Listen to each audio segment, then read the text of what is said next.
What's up everybody, welcome back to the Minifigure Creation channel. I'm your host Chase, and in today's video we have part 2 of my series of going over every single Doomsday minifigure and analyzing them, and today we have the X-Men. Now before we get into it, make sure to like, subscribe, and comment your favorite figure in the Doomsday sets. First, we want to take a look at some of the figures that were not included but we know are 100% confirmed for Doomsday. We have Gambit, Beast, and Professor X, and fortunately for us, they all have their own minifigure form that are currently available or recently retired. So the Beast was part of the CMF series that I'm sure you can get for a few bucks on Bricklink, and the Gambit and Professor X were both part of the X Mansion set that is still on shelves right now, but I think it's retiring at the end of the year, so definitely I go recommend picking that up. I think I'm going to try and get it when it's on sale as soon as possible. Now there are other figures that we could get like Storm, but those characters are not fully confirmed for the movie yet, so we're just doing what's confirmed so far. So first up we have Cyclops, who is in his darker suit. This is definitely a more worn down suit, and I really like how thick the black lines are on his torso and on his legs. He obviously has a very accurate belt and his strap. The only thing I would say is that his sort of visor, I don't know in the picture, it looks like it's more silver and gray than gold, but I think the gold also works really well with the rest of his yellow on his suit. His hairpiece is okay. It's pretty accurate, I would say, to the picture that we're looking at right here. And same thing with the face print. So I think overall this is a very solid figure. Maybe would have liked some foot printing. That would have been really nice.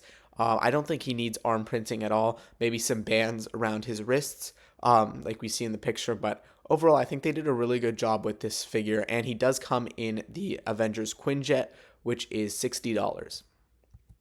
The next figure is going to be a figure that we've never gotten before, and that is Nightcrawler. Now, Nightcrawler, he does appear to have gray hair. I don't know if that's going to be the same in the film. In the picture that we see, it's like a concept art.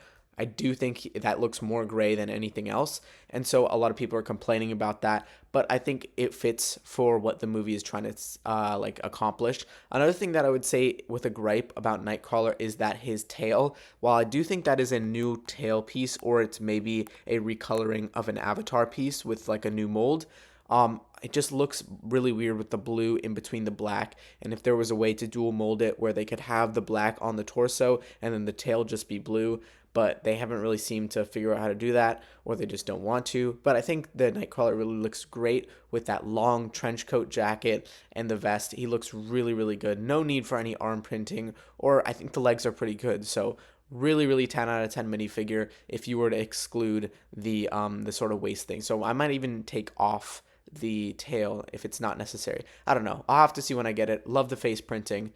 And the next figure we have is Mystique, another one that we've never gotten before. Now this picture, I believe, is not fully accurate to what we're going to see in Doomsday. I just got it because it was the highest quality, but I do believe that the X-Men belt and her sort of crown, those are correct on the minifigure. I do know that the sort of diamond on her chest should be dark blue. It should be the same as the other accents on her suit.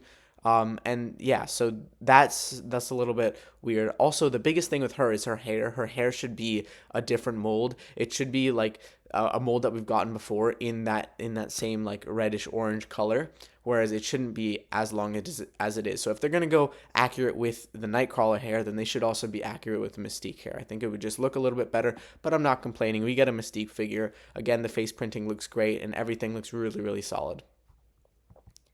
Now, finally, we have Magneto. Yes, that's true. We're only getting 4 minifigures from the X-Men.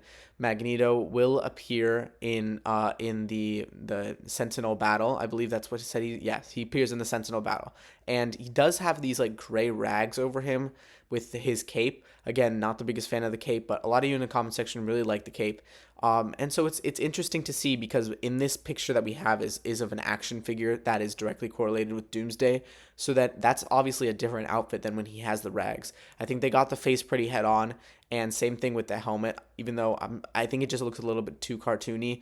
I think it works for X-Men 97, but maybe not for Doomsday. Legs look pretty good, and I'm just interested to see what these gray rags are around him, if he's trying to hide his identity or whatever it is. It's interesting to see, and we'll obviously find out in the movie if this is 100% accurate, but I think a very solid minifigure with lots of detail.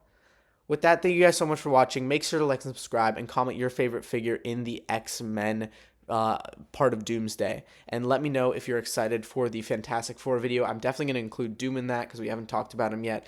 And so, yeah, make sure to like and subscribe and have a great day.